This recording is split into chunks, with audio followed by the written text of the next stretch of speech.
Bonjour à tous, aujourd'hui nous allons parler de l'alimentation. Nous allons voir la relation qu'il y a entre le stress et l'alimentation et là tu te dis, je vois pas ce qu'il y a de commun entre le stress, l'anxiété, les crises d'angoisse, l'agoraphobie et l'alimentation. Eh bien dis-toi que c'est super important. En fait ce qu'il faut imaginer c'est que c'est un ensemble de paramètres qui vont te permettre de réduire ce stress et d'annuler ces crises d'angoisse, d'annuler cette agoraphobie. Et dans ces paramètres, il y a l'alimentation. J'imagine que tu as déjà dû avoir des expériences où te dire j'ai mal au ventre, j'ai des lourdeurs et ça te met en vrac une partie de ta journée, voire la journée entière. Ou alors te dire j'ai pas d'énergie aujourd'hui. Et là tu sais pas quels sont les aliments que tu peux manger pour te donner de l'énergie. Ou enfin te dire j'ai faim alors que tu viens juste de manger et ça te permet pas de tenir jusqu'au prochain repas. Et là tu ne connais pas non plus les aliments qui te permettent de tenir comme ça sur la durée. Donc, ce que tu vois, c'est que l'alimentation, si c'est pas dans les bonnes conditions, tu vas pas être serein dans ta journée, tu vas pas être dans une position confortable. Et c'est tout ça qui fait que tu auras du stress, des crises d'angoisse, de l'agoraphobie et tout ça, c'est pas ce que tu veux. Donc si tu veux avoir moins de stress et gérer tous ces problèmes de crise d'angoisse, d'agoraphobie, le tout, c'est de maîtriser ton alimentation. Tous mes conseils aujourd'hui vont te permettre de te sentir vivant, d'avoir plus d'énergie, de maîtriser ton corps et de ressentir une force en toi. Dans cette vidéo, nous allons voir comment avoir une meilleure digestion. Ça te permettra d'être beaucoup plus serein dans ta journée. Nous allons voir quels sont les aliments qu'il faut manger et ça sera plutôt pour de l'énergie. Et je vais te montrer que l'alimentation, ça nourrit aussi ton mental. Et enfin, je te dirai, moi, ce que je fais dans ma vie de tous les jours pour mes repas. Avoir une bonne digestion. Qu'est-ce que c'est la digestion? La digestion, c'est tu manges, tes aliments, ils vont dans ton estomac et ton estomac, il a besoin d'énergie pour pouvoir digérer. Plus tu manges des aliments qui sont difficiles à digérer, plus tu auras ce fameux coup de pompe, souvent qui se situe en début d'après-midi. Et là, bien sûr, c'est pas un moment qui est agréable, c'est un moment où tu n'es pas serein, ça va générer du stress chez toi. Pour avoir cette meilleure digestion, le tout, c'est que tu prennes le temps dans ton repas. Pour ça, tu vas organiser des choses, tu vas planifier ton repas. Dans un premier temps, choisis un lieu calme. C'est sûr que c'est agréable d'être dans un endroit où il y a beaucoup de monde. Alors ça dépend pour qui, bien sûr, si tu as des crises d'angoisse, pas trop. Mais du coup, c'est souvent un moment convivial. Moi, ça l'était pas à ce moment-là, donc du coup, mais ça l'est redevenu. Le mieux, ce moment calme, c'est qu'il faut le chercher. Parce que si tu as trop de bruit, trop d'environnement qui va te solliciter et où tu as du stress, ça va te stresser. Tu vas stresser aussi tes intestins et tes intestins, ce qu'ils vont faire, c'est qu'ils vont faire que tu auras des ballonnements. Ces ballonnements, c'est un cercle vicieux. Si toi tu es stressé, tu stresses tes intestins, ça crée des ballonnements, tes intestins stressés, ça te restresse en retour. C'est pas ce que tu cherches. Donc le tout, c'est de manger au calme. Prends un temps d'au moins 20 minutes parce que c'est ton cerveau qui a besoin de ce temps-là pour comprendre que tu manges. Ça te permettra de manger sans excès. Parce que si tu manges avec excès, si tu manges trop, tu vas avoir des lourdeurs, ça c'est sûr. Mange en conscience, c'est-à-dire ne mange pas devant la télé, devant ton smartphone ou ton ordinateur portable, ou en regardant des sites internet ou même des magazines et des livres. Mange plutôt tranquillement en pensant que tu manges. Tu peux quand même discuter avec quelqu'un, mais tu sais que tu es en train de manger. Quand tu prends une bouchée, tu sais que tu prends une bouchée de carottes, de frites, de viande. Le conseil super important, mastique, c'est-à-dire mange lentement. Là, quand on te dit mastiquer, c'est la première action que tu fais quand tu prends des aliments et c'est la première action qui est faite avant que les aliments aillent dans ton corps. Tu fais une petite bouillie dans ta bouche, il faut vraiment mâcher et c'est que tu vas aider ton estomac à mieux digérer. Pour mieux manger lentement, tu prends des petites bouchées. C'est-à-dire qu'en fait, tu vas prendre soit des fourchettes qui ne sont pas complètement remplies, ni des cuillères remplies à ras-bord, c'est que tu prends des petites bouchées à la fois. D'ailleurs, pour t'exercer à manger plus lentement et à prendre des petites bouchées, il y a un exercice que tu peux chercher sur internet. Tu tapes manger le grain de raisin sec.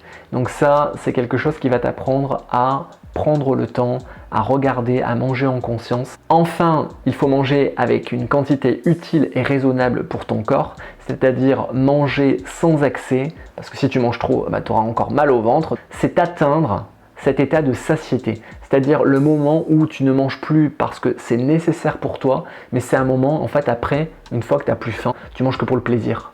Et ça, il faut déceler cet état de satiété et se dire, eh ben, j'ai plus besoin. Donc c'est quand tu vas manger lentement, c'est te demander toujours, est-ce que j'ai encore faim? Est-ce que j'ai encore faim? Si à un moment tu n'en es pas sûr, tu sais que tu as assez mangé, mais tu vas encore manger d'autres choses, mais que pour le plaisir, tu t'arrêtes. Et tu vas faire 10 minutes, un quart d'heure, quelque chose d'autre, une activité, ce que tu veux. Tu reviens et tu te reposes la question, est-ce que j'ai encore faim? La plupart du temps, tu verras qu'au bout de 10 minutes, un quart d'heure, ta faim aura passé. Et si tu as encore faim, bah là, tu peux prendre effectivement un petit plus qui pourrait être un fruit ou des fruits secs. Deuxième partie, on passe sur le choix des aliments. Sur l'aspect nutritionnel, nutritionniste, naturopathe, médecin, sportif, tous te diront des choses différentes. Ici, on ne va pas s'attarder sur l'aspect nutritionnel de tout ce que je vais te dire. Ce seront plutôt des associations, des aliments qui seront liés entre eux, qui vont te permettre d'être beaucoup plus serein dans ta tête. Et ça sera aussi des aliments qui assurément te permettront d'être beaucoup plus tranquille parce que tu n'auras pas de ballonnement, parce que tu n'auras pas de pic de glycémie, donc tu n'auras pas cet effet sans énergie. Le premier principe, c'est manger varié. C'est-à-dire que tu dois manger de tout, ça te permet d'avoir tous les nutriments, toutes les vitamines et ça va te construire tes défenses immunitaires. Donc tu vas être en meilleure forme et tu vas être moins malade, donc beaucoup plus connecté à toi et serein dans ta tête. Le mieux, c'est quand même de ne pas manger tout le temps la même chose parce que sinon tu t'ennuierais aussi. Et le mieux, quand tu manges varié comme ça, l'intérêt c'est que tu peux manger en petite quantité plusieurs choses. Donc du coup, tu manges beaucoup plus de nutriments différents et ça t'apporte beaucoup plus de choses intéressantes pour ton corps. L'autre règle, alors la plus importante après manger varié, en fait, c'est surtout manger des fruits et des légumes et surtout du vert à tous les repas. Du vert à tous les repas, ça veut dire du brocoli, de la salade, des épinards, des haricots verts. Alors bien sûr, quand tu changes ton alimentation comme ça et que tu manges beaucoup de fruits et de légumes, ou quand je t'ai dit du vert, vas-y par étapes. Ne prends pas tout de suite que des légumes et que des fruits parce que c'est ce changement aussi va te provoquer des ballonnements. Donc vas-y étape par étape, petit à petit. Bien sûr, ces fruits et ces légumes, essaie de les manger plutôt crus. La salade, tu peux la manger crue. Les fruits, tu peux les manger crus. Les légumes, tu peux en manger quand même beaucoup crus. Bien sûr, plutôt l'été, bien sûr, les tomates, les concombres, même les courgettes crues, les betteraves crues. Si tu les fais cuire, le mieux est de les faire cuire à la vapeur, sans huile. Alors tu peux bien sûr manger du poisson et de la viande, mais en quantité modérée. Tu peux prendre une portion de 130 grammes pour une personne normale et ça tu vas l'associer avec des légumes et pas des frites, de la purée de pommes de terre ou alors des pâtes, c'est-à-dire des féculents. Bien sûr, pour tenir jusqu'au prochain repas, le tout c'est quand même de manger beaucoup de fibres. Le mieux c'est que tu manges après beaucoup de noix, de légumineuses. Pour être en forme, avoir de l'énergie et pour pouvoir faire des activités physiques, il faut que tu aies un apport suffisant en lipides, protéines et glucides. Pour tout ça, je te mets les infos dans la description dessous la vidéo. Et le mieux, c'est que tu manges des légumineuses, c'est-à-dire des haricots, des lentilles, des pois chiches, des fruits et des légumes, des protéines qui peuvent être d'origine animale comme végétale. Animal, ça va être le poisson et la viande. Végétal, ça peut être le soja. Il y a des bonnes habitudes à prendre. Change ton pain blanc par du pain complet, tes pâtes blanches par des pâtes complètes. Ça t'évite les pics de glycémie et du coup des coups de pompe après. Alors bien sûr, si tu vas dans un restaurant, tu n'as pas le choix. Peut-être que tu prendras des pâtes blanches. Associe-les avec des légumes. Pour la digestion, je te conseille de prendre les fruits en début de repas. Bien sûr, ça paraît contradictoire, c'est ce que tout le monde ne fait pas. Mais du coup, pour la digestion, si tu le manges en fin de repas, ton fruit va fermenter, ça te provoque aussi des ballonnements. Si tu le manges en début de repas, c'est ce qui te permettra de couper un peu ta faim, de manger moins et surtout, maintenant, les choses à éviter, les sucres ajoutés. Pourquoi? Parce que ça te provoque un pic de glycémie. Et ensuite, tu vas avoir ce coup de pompe. C'est parce que tu cherches d'être dans la faiblesse. Le tout, c'est de gérer une énergie constante. Donc ces sucres ajoutés, tu les trouves dans les bonbons, dans les gâteaux, dans les biscuits, dans toutes les boissons sucrées comme la limonade, le coca, les sirops, ainsi que les thés glacés. Pour pallier à ça, je te conseille de préparer tous tes biscuits et tes gâteaux, de réduire la part de sucre de moitié par rapport aux recettes qui sont marquées, par exemple, que tu vas trouver sur internet. Tu peux remplacer des fois le sucre par du miel, des dattes ou des bananes, des dattes séchées. Ensuite, évite tous les plats préparés, les plats industriels qui sont pleins de sucre, trop de sel et qui vont aussi être pleins de conservateurs, donc pas bon pour ta santé, mais c'est surtout qu'il y a ce pic de glycémie qui va toujours être néfaste pour ton énergie qui ne sera pas constante. On en a déjà parlé, tu veux pas ce coup de mou. Les jus de fruits frais sont aussi à éviter parce que tu as une absorption de sucre qui est assez subite, qui fait un pic de glycémie assez important. Tu auras un coup de pompe après avoir bu ces jus de fruits. Dans les choses à éviter, il y a aussi tous les excitants. Les excitants, ça va être tout ce qui contient de la caféine et de la théine. Et là, je te parle de café, de thé, de coca, ainsi que le chocolat. Bien sûr, élimine tout ce qui est junk food, street food, fast food. La plupart du temps, c'est trop gras, trop sucré et on va dire trop salé, mais c'est pas ce qui nous importe.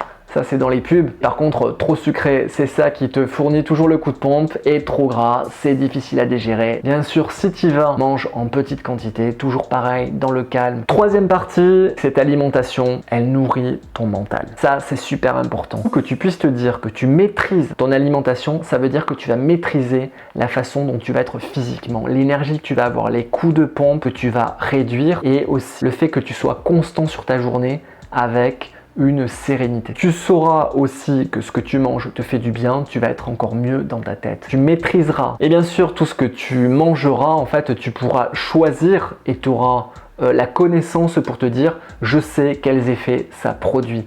Et donc du coup tu pourras choisir vraiment ton alimentation pour te dire je veux de l'énergie, je veux quelque chose qui me tienne toute la journée et avoir cette énergie constante sans coup de mou, sans de pic de glycémie, de lourdeur, de ballonnement. Tout ça, ça va te permettre d'être beaucoup plus serein dans ta journée. En pratique, je vais te dire ce que moi je fais. Pour mon petit déjeuner, je prends un verre d'eau ou une tisane. Ensuite, je prends un fruit plutôt de saison, et pas cuit, donc cru. Ensuite, je peux prendre du pain complet ou des céréales complètes. Le pain complet, tu peux mettre dessus une purée de fruits secs, c'est-à-dire de cacahuètes, d'amandes ou de noisettes. Et les mueslis, c'est de l'avoine directement complet, ou en faire un porridge ou un muesli sans sucre ajouté. Et enfin, ce que je peux faire, c'est prendre un laitage, c'est-à-dire un yaourt qui peut être de vache, de chèvre, de brebis ou un yaourt végétal au soja ou au lait de coco. Pour le déjeuner, je prends ce que je veux, mais du coup en quantité raisonnable.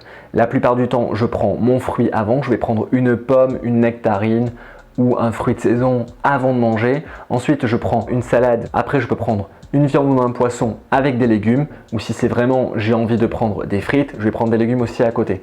Mais ce que je vais faire, c'est ou sinon des pâtes avec des légumes. Donc, et ensuite, soit si tu as mangé déjà des pâtes qui sont des céréales, c'est tout. Sinon, tu peux prendre une tranche de pain. Et en dessert, tu peux prendre un produit laitier qui peut être un yaourt. Pour le dîner, tu peux faire la même chose que pour le déjeuner. Essaie de manger assez tôt pour ne pas être sur la digestion quand tu vas dormir et mange sans excès le soir, c'est-à-dire essaie de manger light pour que ce soit facile à digérer. Les fringales, c'est-à-dire les petits moments où tu as envie de manger des petits encas. Ne te laisse pas avoir par le stress qui te ferait manger un peu n'importe quand et n'importe quoi. Essaie de prendre du recul et dis-toi qu'en premier lieu, le tout, dès que tu as une fringale, une faim subite, prends un grand verre d'eau, tu bois et tu attends 5-10 minutes et tu te reposes la question. Dans le cas où tu as encore faim et que tu t'es posé la question, ce que tu peux faire, c'est que tu peux prendre un fruit, toujours de saison, des fruits secs, c'est-à-dire des amandes, des noix, des noisettes, des noix de cajou. Mes derniers conseils, ne change pas tout en même temps, sinon tu vas te décourager. Fais-le étape par étape, c'est normal que ce soit dur. Tout changer va vraiment chambouler beaucoup de choses chez toi. C'est normal aussi d'avoir un moment d'adaptation, c'est que tu es en train de tester des choses. Tu vas pas tout changer en même temps,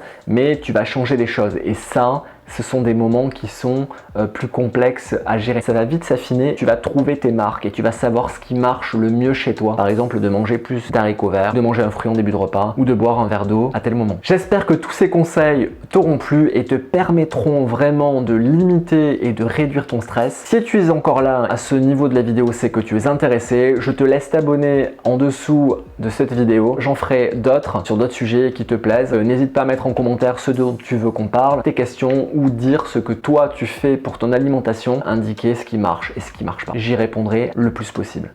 En attendant, je vous souhaite une très bonne journée, de bien vous alimenter et que tous ces conseils vous servent. À bientôt!